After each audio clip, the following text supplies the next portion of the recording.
नमस्कार, जयूज किचनमध्ये आपलं सर्वांचं स्वागत आहे. चला मग आपण आपल्या रेसिपीला सुरुवात करूया. बघा, ह्या 4 भाज्या घेतल्या: चंदन बटवा, चुका, पालक आणि मेथीची भाजी. आता ही एका पातेल्यामध्ये घालून घेऊया. बघा, अशा पद्धतीने ह्या पातेल्यामध्ये ह्या भाज्या घालून घेतल्या आणि आता त्याच्यामध्ये पाणी टाकून आपण ह्या भाज्या स्वच्छ धुवून घ्यायच्या.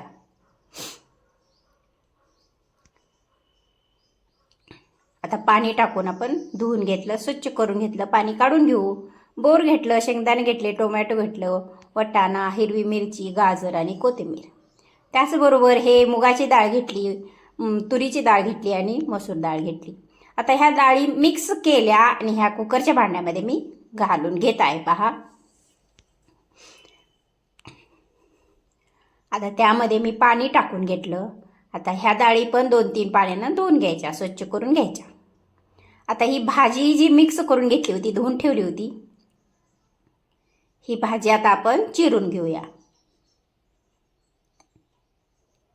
ही भाजी चिरून घेतलेली आहे आणि आता आपण ही डाळ धुवून ठेवली होती कुकरच्या भांड्यामध्ये, त्यामध्येच आपण ही भाजी घालून घ्यायची. आता ही सगळी भाजी मी याच्यामध्ये घालून घेतलेली आहे आणि आता हे बोरं, शेंगदाणे, आपण हे गाजर, टोमॅटो, वटाणा, हिरवी मिरची वगैरे घेतलं होतं ना, हे मी सगळं याच्यामध्ये घालून घेत आहे. पहा, आणि आता हे कोथिंबीर पण टाकून घेतली. आता त्याच्यामध्ये मी थोडंसं तेल पण टाकून घेतलं, त्याचबरोबर हळद पण टाकून घेतली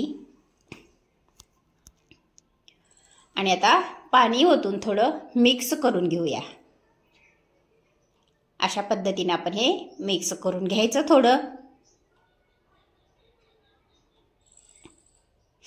डाळ, भाजी हे सगळं टाकलेले जे काही वस्तू आहेत, ह्या पदार्थ आपण सगळे मिक्स करून घेतले. आता पाणी थोडं कमी वाटते, त्याच्यामध्ये मी हे भाजी बुडेल एवढं पाणी टाकून घेत आहे. पहा, आता त्याला झाकण लावून घ्यायचं आणि हे कुकर गॅसवर ठेवून द्यायचं. बघा, हे गॅसवर मी हे कुकर ठेवलेला आहे, गॅस चालू केला. आता 2-3 शिट्ट्या होईपर्यंत हे ठेवून घेतलं. आता काढून घेतलं आणि आता हे थंड झालेलं आहे, आपण हे झाकण काढून घेऊया. बघा, ही आपली भाजी व्यवस्थित शिजलेली आहे.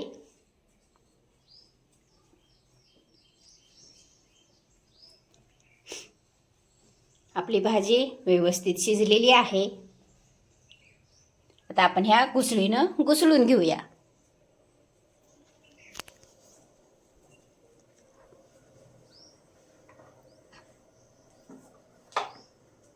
आता लाल तिखट टाकलं, बेडगी मिरचीचं तिखट टाकलं, जिरे पावडर, धने पावडर. आता हे सगळं मिक्स करून घेऊया.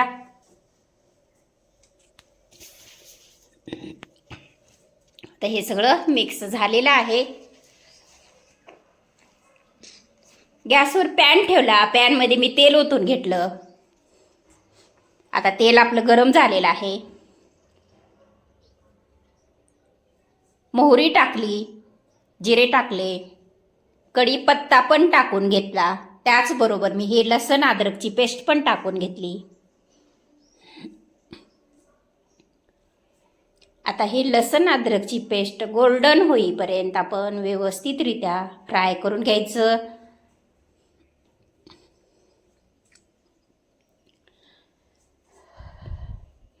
जर आपली फोडणी व्यवस्थित फ्राय झाली तर आपली भाजीसुद्धा खमंग, चविष्ट, खायला चांगली लागते. त्यामुळं ही जी फोडणी आहे ते व्यवस्थित फ्राय करून घ्यायची.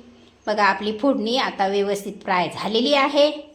त्याचबरोबर त्याच्यामध्ये मी 1 चमचा तीळ टाकून घेतलं.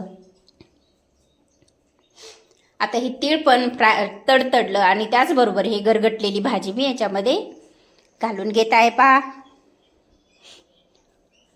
आज आपण मिक्स भाज्या आणि मिक्स डाळी असं कॉम्बिनेशन करून आपण ही गरगट्टा भाजी बनवलेली आहे पहा. पालेभाज्या, फळभाज्या आणि 2-3 डाळी असं मिक्स करून मी ही गरगट्टा भाजी बनवलेली आहे पहा. अशा पद्धतीने ही आपली गरगट्टा भाजी झालेली आहे आता.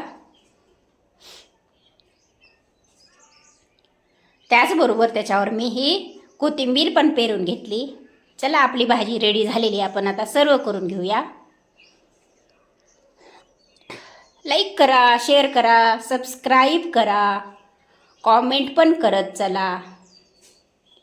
माझे व्हिडिओ शेअर करत चला. खात राहा, मजेत राहा, आनंदी राहा, खुशी राहा. बघा अशा पद्धतीने ही आपली रेसिपी तयार झालेली आहे.